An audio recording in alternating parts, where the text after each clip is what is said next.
How China Blew Up Its Own Future. Part 1. What does it look like when a government wins control of the present, but destroys the future? It looks a lot like modern China. This is the story of how a rising superpower, obsessed with order, growth, and control, may have crippled itself from within. Not with war, not with invasion, not with foreign sabotage, but with policy, with fear, with force, with one decision that reached into millions of homes, millions of marriages, and millions of unborn lives. This is how China blew up its own future. For years, the world was told that overpopulation was the great threat. Too many people, too many mouths to feed, too much demand, too much pressure on the land, the food supply, the economy, the state. And in China, that fear did not stay in a classroom, a white paper, or a panel discussion. It became law. It became enforcement. It became one of the most invasive social experiments in modern history. The Chinese Communist Party did not just try to guide family size, it took command of it. The fear of population growth. In the late 20th century, Chinese leaders became convinced that rapid population growth would crush the nation's future. The state wanted modernization, it wanted industrial power, it wanted economic stability, and it saw birth rates as a problem to be managed from above.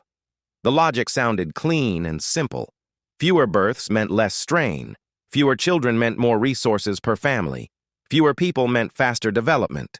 It was the language of technocrats, the language of planners, the language of people who think society is a machine and human beings are numbers on a chart. And once that mindset takes root, the next step is dangerous. The state stops seeing children as blessings, families as sacred, or private life as private.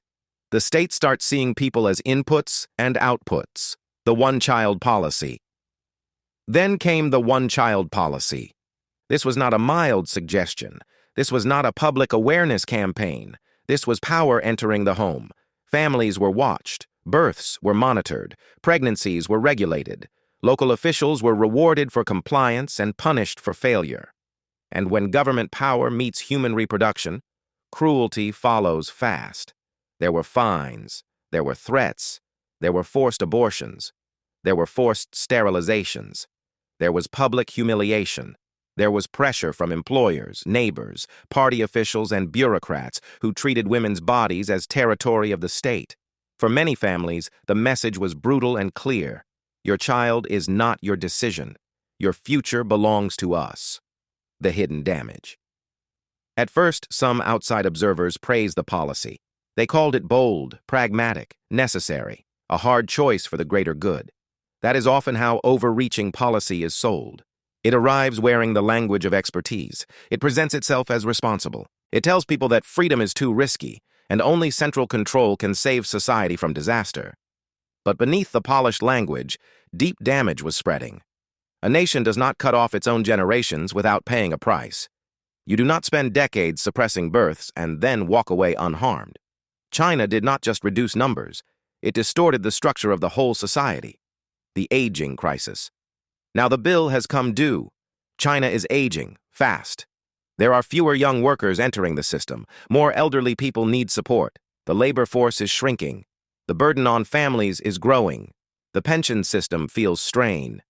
Economic momentum slows when fewer young people are available to build, produce, marry, have children, and carry the society forward.